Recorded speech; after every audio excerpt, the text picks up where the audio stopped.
Hello everybody, welcome back to Gotta Get Running. I'm Phil Hargis. It's good to see you guys again. We just had Mike Wardy on the show just recently, and he was talking about his experience at Badwater, which is, as you have heard by now, is a 135-mile race that he just done. Typically we talk about, the 5Ks, the 10Ks, how to prepare for those, and then encourage you if you haven't tried the longer distances to try like the Cherry Blossom 10-milers, Army 10-milers here in the DC area, or even some of the half marathons and marathons we talked about here up and down the East Coast. But since he's run Badwater, we figured it'd be a great idea to tell you about what's really one of the premier long-distance ultra-marathon races here in the United States. It's called the JFK 50-miler. So we brought in the race director from that race. And we've also got Chris, who is on vacation now somewhere much cooler than Washington, D.C. is right now. He's off in Colorado and Boulder, but we do have him here on the phone. He didn't want to miss the show. He's running the JFK 50-miler, so he will be able to relate his own personal experiences. But let me just go ahead and introduce our guest here. We've got Mike Spinnler. Mike, thank you very much for coming out here and joining us on the show. My pleasure, Phil. We're really looking forward to hearing about you in this awesome race that you put on up here, kind of in the DC area, we'll say. Not too far away. No, not too far away, and it's definitely worth the trip to make this race. And Chris Farley, welcome back to the show. It's good to have you back on, not in studio, but on the program as well. Well, I'm glad to be here, and I couldn't miss this one because I wanted to get some tips from the experts. I ran the race 2 years ago, and it was quite a different race than what I'm used to, the 10K, half marathon distance. So, yeah, looking forward, and glad to be able to call in today. Yeah, if that was too much for you, Chris, there's always the Susan G. Komen 60-mile race that they do in the fall. But Mike, this is great, man. This is an ultra marathon. Why don't you just quickly give the viewers an idea of what the difference between, obviously, an ultra marathon is a different class of road racing than most of our viewers are familiar with. So just briefly, like the difference between ultra marathons and marathons, obviously. Okay. Well, Phil, by definition, an ultra marathon is an event that is longer than the standard 26.2 mile marathon. The first standard ultra marathon distance is 50 kilometers, which is just over 31 miles. And then 50 miles is the next distance up, and the next standard distance behind that is 100 kilometers, then 100 miles, and then there's events that go on beyond that. But the JFK 50 mile is the oldest continuous run ultramarathon in the North American continent. It's been going on since 1963. We're getting ready to have our 49th annual JFK on November 19th. 49 of them. I mean, obviously the name has JFK attached to it, so obviously there must be a little bit of history there as well. There is, and for anybody who's a certain age, in the early 1960s, when John F. Kennedy was president, he was a very fit and vibrant individual, and he was trying to encourage the country to be the same. And he was also a big follower. John F. Kennedy was a big follower of Teddy Roosevelt, studied his administration, how he did things. Teddy Roosevelt had required that his military officers be able to cover 50 miles on foot within 20 hours to maintain their commissions. And John F. Kennedy thought, my goodness, I wonder how many of my current military officers could still fulfill that requirement that Teddy Roosevelt required a half a century early. So as the legend has it, he was discussing this with his staff members, and an unofficial challenge got issued to the military individuals: can you cover 50 miles on foot in 20 hours? So these events got organized in the spring of 1963. There was hundreds of these events throughout the United States and on military bases around the world. Wow. And the general public heard about them. There was actually, if you go look in old magazines, Life magazine had a big story. And the baby boomers were at such an age at that point, and they were looking for challenges, and they were like, well, we want to do this stuff too. So it wasn't just limited to the military people, it was open to the general public. Well, there was hundreds of these events in the spring of '63. Well, anybody who knows history knows the tragic happenings November 22nd, 1963.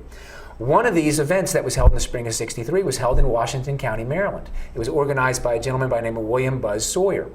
And he got together some of his local runners that he coached and said, we're going to take up this Kennedy Challenge and we're going to do this course. Well, he laid out a very challenging course that went across the Appalachian Trail for 15 miles, for the first 15.5 miles of the event, then up the Sino Canal towpath for 26.3 miles, and then took an 8-mile road to finish. At that time, it finished at St. James School. It now finishes at Williamsport, in Williamsport. So that's how these got going. Now, most of the events were never held again in 1964 because of Kennedy's assassination. Well, Buzz Sawyer held the event again and changed the name from JFK 50 Mile Challenge to JFK 50 Mile Memorial. He directed the event from 1963 through 1992, and then he kind of taught me the ropes of the game, and I became the director in 1993. So have the Kennedys ever personally been involved in the JFK race before? Or? No Kennedy family member has done the event yet. We had great support when Kathleen Kennedy Townsend was the lieutenant governor of Maryland. She was very supportive of the event. Of course, John F. Kennedy was her uncle. But next year, for the 50th anniversary, we're hoping to have some involvement from the Kennedy family with the event.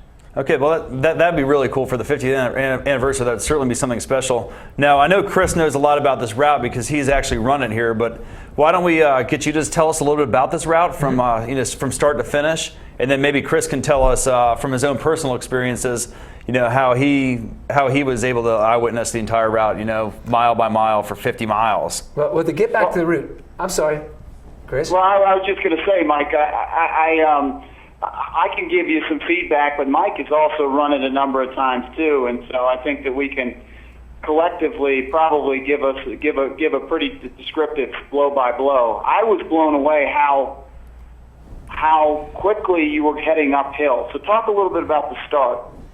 Well, to get back to Buzz Sawyer a little bit, when he laid this course out in 1963, he wanted to make it safe, so he made it predominantly off-road. The 26 miles plus 39, 78% of the course is off-road because of the Appalachian Trail section and the Sino Canal towpath section. Now, what Chris is talking about, we start in downtown Boonesboro, and you look at this mountain in front of you. The first 2.5 miles is all uphill. Wow. That's when you're still on road surface. And then when you get to the top of the hill, great, now on the top of the hill. Then you turn off and you're on the Appalachian Trail. Very difficult, rocky section. Very challenging if you're not a trail runner per se. But the good thing about that is you're done with that section by 15.5 miles. At 15.5 miles, you get onto the Sino Canal towpath, which for anybody from this area is trained on. It's very similar up in the Washington County portion of the course as well. A flat surface, well maintained, almost like running on the old cinder tracks of the 1940s, 50s, 60s, and 70s. But so that difficult section that Chris talks about, that big climb, where you go up over 1,000 feet in the first 5 miles of the event, and then the rocky section of the Appalachian Trail. It all comes in the first third of the event when you're fresh. And I agree. if we ran the course backwards, it would be a nightmare getting to that section with tired legs at 35 miles. A heartbreak hill at mile 35. so if once you get that behind you, even though you have 35 miles, the better part of 35 miles still to go, you've got the most challenging climbing and terrain behind you. So we get up to the top and talk a little bit about the switchbacks and maybe some advice for that stuff. Great. What Chris is talking about, the last mile of the event before, from roughly 14.5 miles to 15.5 miles, you drop down close to 1,000 feet in elevation, sometimes reaching a pitch of 17 degrees as you come down this hill, this very treacherous downhill section. Chris, as far as coaching goes, I always tell people, give up a couple of minutes there. It's not worth trying to make time for that section. It's better being very cautious, conservative, because once you get to the bottom of that hill, you still got 34.7 miles to go.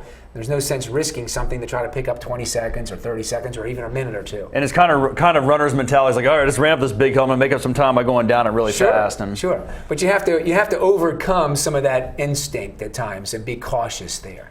Yeah. Right onto the field, right from our elite athletes to the people who are hoping to beat the 12-hour time cutoff. So you've got to really think strategically when you're running this race. Chris, did you think very strategically when you were running this race? I made probably the mistake that most people make in the first 50-mile event. I went out too hard, tried to make up some time coming down hills, was passing people on the switchbacks, and then paid for it later. Yeah. So I'm looking forward to doing it again and not making those same mistakes, because once you get off the switchbacks, Mike can talk about, it does flatten out. It really does. Even though this is a running event, a lot of people approach it like a triathlon, a 3-segment event. The first segment being the Appalachian Trail section. That is very challenging, very alien to people who are road racers, okay? And then you get onto the towpath, this pancake flat, dirt surface, very forgiving on the legs, and that's the meat of the race. Over half the race is on the towpath, 26.3 miles of it. Then the third segment is that final 8.4 miles run-in, which is roads, and it rolls. So it has like 3 elements. It's trail running, then it's that flat, almost like track running, and then it's back to road racing. So, and psychologically, me personally, and for the athletes that I guide, running 50 miles is a much more greater mental challenge, I think, than it is a physical challenge, because your brain is going to be telling you, especially after you've gone 26 miles, I think you should be done for the day. You almost have to override logic. It's like your brain has to tell you, okay, don't listen to it right now, okay, and just get to the next aid station. We have 14 fantastic aid stations, manned by the most incredible, enthusiastic people who are there for one reason, and to help those 1,000 runners, as many of them as possible, get to the finish line. So how many volunteers do you have for this race then? Well, we had almost 400 last year. I expect to have more than 400 volunteers this year. We take as many volunteers that will sign up? We never turn away a volunteer. Awesome. Anybody who wants to come up and watch the race, and I don't know how many people have come up and worked as a volunteer and got the bug and said, you know what, I need to do this someday. I don't know if Chris was worked as a volunteer before he did as a participant, but a lot of people follow that pattern. But we never turn away volunteers. Never can have too many. I wish I did volunteer. So your advice, your advice, Mike, is to break it down into 3 parts, and then also look forward to the aid stations. How far apart, for our viewers who are going to run this race this fall, how far apart are the aid stations? That's a good question. Well, Chris and Phil, the aid stations early on, because there's not many access points along the Appalachian Trail section, they come fairly infrequently. The first aid station is about 4 miles, the next one's about 9 miles, and then it's almost 6.5 miles between those 2 aid stations at 9 miles and 15.5. Once we get on the towpath, then the aid stations come very frequently, on an average of about once every 5 kilometers. And once again, psychologically, many of our participants, instead of thinking about the whole of that 50 miles, just think about getting to the next aid station, where there's going to be some sports drinks, where there's going to be soft drinks, where there's going to be food items, where there's going to be these very enthusiastic volunteers who are just going to be pumping you up, mentally and spiritually for you. Come on, you can make it. You make it to the next aid station, which is important. I mean, once you get past, it's a whole different world. For that marathon, and we get a lot of marathon runners who use the JFK as their first ultra. Some of them go into a 50 kilometer somewhere, but many of them go from JFK, from a marathon to the JFK. Sure. And, we tell them, to just focus on getting from aid station to aid, because it's a whole different world past 30 miles. Most of them, their longest training run, even in preparation for this ultra, is going to be in that 30-mile range. Many of them not even that far. So you're going to be in unknown territory. And just think about getting to the next aid station. Don't think, if I've got 22 miles to go or I've got 18 miles to go. Just think about getting to the next aid station. Almost like a NASCAR driver just trying to get to the pits to get fresh wheels. Talk about at the aid station specifically, Mike. Yes. It's going to be different than a marathon. You're probably going to take food that's a little bit more of more substance than just a power gel or something like that. Is that correct? Exactly, Chris. Now, some of our elite athletes, the Mike Wardians of the world, those people are going to do under 7 hours, under 6 hours, some of these world-class athletes. They'll still stick with the gels and stuff that's quick to digest. But the mortals that are in the race, different from a marathon, they've got to put some calories back in, okay? We're not talking about 26 miles of glycogen. You've got 50 miles that you've got to, and you can't carry that much. You've got to put calories back in. And you've got to practice that as well. When you're doing your long runs, you want to practice what you're going to do on November 19th on race day. Putting calories back in, incorporating some walking breaks. Once again, the elite athletes that break 6 hours or break 6.5 hours, they run the whole way. But the vast majority of the field incorporates walking breaks. And so you want to practice that as well. But at the aid stations, Chris, to get back to that, we have real solid food items. We have an aid station called 38 Special, which sits at the 38-mile point. And which is psychologically maybe the most difficult point in the race. No beer though, right? No beer. No, we're an alcohol-free event. We're an alcohol-free event. But at the 38-mile aid station, psychologically, you've gone 38 miles, which is 12 miles farther than a marathon, and you still have 12 miles to go, which is almost a half marathon to go. But at this aid station, they have, I'm telling you, it would put most buffet restaurants to shame, Nice. When you get there. Matter of fact, we have people that stop there for 8, 10, 12 minutes and just gorge. And then by then they think, you know what, I got 12 more miles in me. So, not that every aid station isn't super, but if you make it to 38 miles, very few people don't finish after getting to the 38-mile aid station. Chris, can you attest to this? I can, and I wish I'd talked to him beforehand because I didn't take enough substance. I mean, there were, you had things like peanut butter and jelly sandwiches and soup and stuff like that. Yeah. What other things do you have along the way there? Well, you know, one of the most popular things is not the thing that you think athletes eat, but M&Ms, real quick sugar. Sugar, things that have chocolate, sugar and caffeine. Because once you get past 30 miles, you need these like sugar and caffeine kicks to keep you going. Now the gels, Hammer Nutrition has been very, very good to us. They have the caffeinated gels. And I usually tell people that I recommend don't start taking the caffeine too early. Start taking the caffeine somewhere past 30 miles when you need what we call these caffeine kicks. These sugar and caffeine kicks that give you maybe 15 or 20 minute kicks. They're very temporary, but sometimes that's all you get another mile or two and then another aid station comes up and then you get another one. But you can't, if you haven't done the training, no matter what we have at the aid stations, you're not going to get it done, Yeah, Chris, did you train with like caffeinated gels or food for when you ran the race? I did train with the gels and the power bars and things of that nature, but it wasn't enough substance, and I think that was a big mistake I made. So, and if any of our viewers, like Mike said, I'd highly recommend using some food of more substance during your training runs and seeing how you digest it and practice that way. See, I'd like to run this race, but I'd be afraid I wouldn't finish because I'd just stay and eat the whole time. I had a 13-year-old volunteer come up a couple of years ago and he says, "Can I sign up for your race next year?" And I said, "Well, yeah, you have to be a minimum." He says, "I just want to eat the M&Ms." What was the age minimum for the race? It's 13. You have to be 13. minimum. We get that's like a high school freshman finish up the cross country season, but we get very, very few teenagers. That's interesting you bring that up, Mike, because I wanted to talk a little bit about your history, and I know you ran it as a youngster. Talk about before you were the race director, you were associated with the race, correct? I was. Just real quick, the Reader's Digest version. My older brother, by 17 years, was a college cross country runner. And he showed up in 1971 from California at our house. We lived in Frederick, Maryland. He says, "I'm here to win this 50-mile race." And we looked at him. We had talking about 50-mile race. And he showed us this little blurb in Sports Illustrated where Faces in the Crowd, they had a mention about the JFK winner. And so my 30-year-old brother at that time, he's going to come here to do this 50-mile race. And me being 12 years old. And at that time, the age in 1971, the minimum age was 10 years old. So I went into the event and just kind of being stubborn and persistent, I ended up finishing the thing and just beating the time limit when I was 12 years old, and then stayed with the sport, kind of fell in love with it, and then ended up winning the JFK 2 years in 1982 and 1983. But I tell people there was 40,000 miles of training between that 1971 race and when I won it in 1982. I didn't just get older, I really, really put some time into it. And then me and Buzz Sawyer became friends.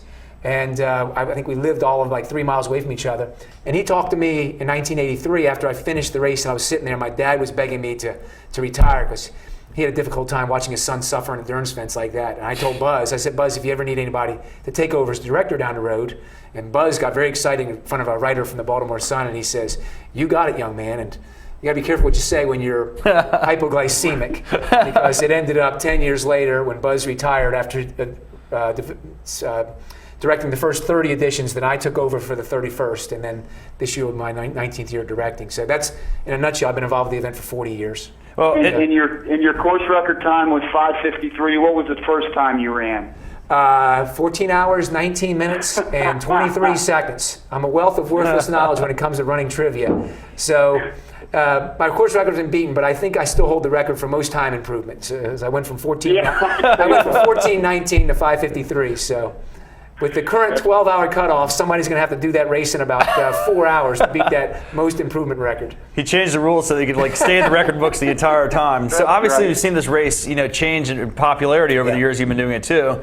In fact, I know this year you just you have a set of qualifying standards, and the race sold out instantaneously. That's impressive. And is there still ways to get in the race? There is. And just to give you a real quick history, the running boom, when Frank Shorter won the Olympic gold medal in 1972, the following year, the JFK had 1,724 starters. It was the largest foot race in the United States that year, larger than the Boston Marathon, larger than Bay of Breakers. The running boom just went bananas, and there wasn't that many races, so runners were looking for races of any kind. Now that interest level waned over the years, and the race dropped down to as low as 300, between 300 and 400 people. Then the running boom kicked back in. The second running boom, I think, is what Runner's World magazine is calling it. And the interest in the JFK started going crazy again, but with people much more qualified.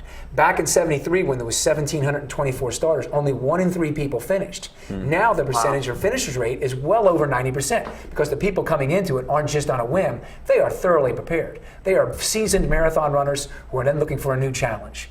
And so we had this problem, this dilemma. How do we, with current permit stipulations, we can only start 1,000 people. So how do we decide who are those 1,000? Last year, we came up with a lottery system, which a lot of races use. And a lot of people complained about it, and I had to agree with them, is that, they thought it should be more like Boston, a merit system based on performance. So we devised a system with an A qualifying standard, which is 4 hours in the marathon for the man, 4:30 for a woman, then a B standard, 4:15, 4:45, and then a C standard, 4:30 and 5 hours. Because roughly a 5-hour marathoner, we have a little formula. Marathon times 2 plus 2 hours. People say, well, what am I going to do? I've never done 50 miles. I've never done the JFK before. What am I capable of doing? And we said, follow that formula. Your marathon current fitness times 2 plus 2. So if you can't do 5 hours in a marathon, chances are you're not going to be able to break 12 hours as well. So that's why that minimum standard is there. But we filled the race at the A standard. Now we have an exemption. Anybody who has done military service or is currently active duty military, we waive the standard. And that's awesome. That stays with your whole theme of why it was originally created. That's right, because, and I even tell people, I get in these arguments, well, that's not fair. And I said, listen, I never served in the military, but I'm not directing this race and we're not having this race if these guys and girls aren't doing what they do, okay? So we waive those standards, but they have to go by the same time cutoffs. They have to go by the same 12 hours, okay? So even though we waive the standards for them, they've got to be prepared, and they are. I mean, roughly, it used to be more of a 30% of our field, but since 9/11, it's been much lower, under 20% of our field, because they're busy doing other things right now. But the military people that we get to this race, they are phenomenally prepared. Okay, this is a mission, because when Teddy Roosevelt had that cover 50 miles on foot in 20 hours, not just to get from point A to point B, to get ready to perform a mission the next day. So that's their feeling is finish the 50 miles and then be able to go and do something once you get there. Yeah. And I would imagine that many of these military guys, at some point in their career, have actually covered 50 miles as part of their training anyway. So some of these guys come in and they're amazing. They're just so disciplined, they're so well prepared, and then it's yes sir, no sir. They come to an aid station. Would you like Gatorade? Would you like Gatorade, or would you like water, or would you like Coke? And it's yes sir, yes ma'am. Even no matter how exhausted they are, they're amazing. But to get back to your question, Phil, there is still a way of getting in. The race serves a number of different charities. The number one charity that we serve is Team Red, White, and Blue, which is an organization that assists those military personnel who are injured in the foreign conflicts. When they come back, this is an organization that assists them with their new situation. And we are big, big backers of Team Red, White, and Blue. They are our number one charity by far. They're a local charity. Well, they're a national charity. Oh, national. Okay. A national charity. And what we did is when we decided to do this, so they said, how about we open up 100 positions for someone who doesn't meet the qualifying standard or gets shut out, that wants to do this experience of a lifetime. But we asked them to fundraise, we have a list of about 20 charities. The top of the list is Team Red, White, and Blue. So, and at this point, just before coming down, I checked, I think we have 64 spots left. 64 spots, there you go. That, if someone wanted to do that, and they have to fundraise a minimum of $500 for one of those charities. They can look at that list of charities on our website, which is jfk50mile.org. They can list, and if they think there's a charity that jumps out to them, or they can just let the race organizers decide, and we can divvy that up amongst those. But every dime of that $500 donation goes to one of those charities that we serve. And that, that's a relatively new thing. We thought, if the popularity of the JFK, let's see if we can't do something besides have a world-class foot race and an experience of a lifetime for most runners. Let's see if we can't do something positive with the event as well. So do you have anything new for the 49th here this fall, or is it all going to be saved up for the big 50th? Well, we're going to keep a couple of things secret for the big 50th, and not that we're the CIA or anything like that. But we have a couple of. I tried earlier, Chris. Man. Yeah, we have a couple of things, and I'll let you know. We traditionally have this beautiful Olympic-sized medallion that's got some real weight to it. When you cross the finish line, within seconds of you finishing, that medal is hanging. Okay, great. So you get a big medal. Yeah. Well, it's going to be gold. It's going to be gold next year for the golden anniversary. Wow. So that's one change I'll let out of the bag. Some of the others we're going to save, and we'll release them little by little on the website as the year goes on. But it's going to be an amazing thing. When Buzz Sawyer had a handful of people down there in 1963 could have never dreamed that tens of thousands of people want to do this race. We would like to serve everybody, but that's impossible. Could you do it in waves or something like that to get more runners on the? Well, we'll keep that secret. Okay. There's things we're playing around with to try to serve as many people as we possibly can. And I said, once again, it's 90+% of these people who finish this thing. And most of the people who don't finish are generally elite athletes who had very specific time or place goals, who pulled the plug and stopped, not because of sheer exhaustion, because of that. Right. Now, what is the standard entry if you do the race as well? The standard entry fee? Yes. We discount for 25 and under and 65 and over. That's $165 for them. Okay. It's a $195 entry fee. And like I said, we serve a number of different charities, with the proceeds of the event. So it costs roughly the same cost as a marathon, but you get like twice as much running. I think it sounds like a great deal. Yeah, oh yeah, you get and way more. You get a lot of pain for your buck. Yeah. What you say was the case, Chris? It's I would say. Did you get your money's worth? It was a real for my just quickly. I know we're wrapping up here, but just quickly from my experience, Mike, it was an inspiring event for me. I went through. So many levels of ups and downs, and ended up in an up. And my dad had done it 25 years ago, and I had vowed to beat his time. And he was there at mile 42 when I'm walking, and he opened up the van door and he said, "Come on in. It's pretty warm in here. You don't need to run the rest of this thing." And I said, "Dad, I'm not letting you off the hook that easily." That's awesome. Did you get the family record? And I took the family record. Awesome, I did. man. Not as fast as I'd like, but it was when I finished, it was a great feeling. Well, we've had families with 3 generations, the grandfather, the father, the son, and we're getting very close to having that 4th generation. All right, Chris, get to work on it, man. Hey, Chris, we're gonna let you go here, man, and I'm gonna wrap up with Mike, but you're welcome to stay on. But we have about 30 seconds left here. I just want to say, Mike, thanks so much for coming on here. This has been awesome. If you need more information, you can go to the JFK50mile.org website. Yeah, JFK50mile.org. You heard him say there's 64 spots left. You can just go do a sign up and help a charity, Team Red, White, and Blue, or one of those other 20 fantastic charities that you guys have there. The race is on the Saturday before Thanksgiving. That is correct. November 19th, 2011. Get out there and try something different. 50 miles. It sounds like an awesome challenge, and it's something that would be a lot of fun to do one day. They can come volunteer. They can come spectate. It's really one of America's great sporting events. They won't turn down any volunteers. Mike, thank you very much for coming on the show. Phil. We'll see you out there at the JFK 50 miler in a few months down the road, and we will see the rest of you guys next time on Gotta Get Running. Goodbye, everybody.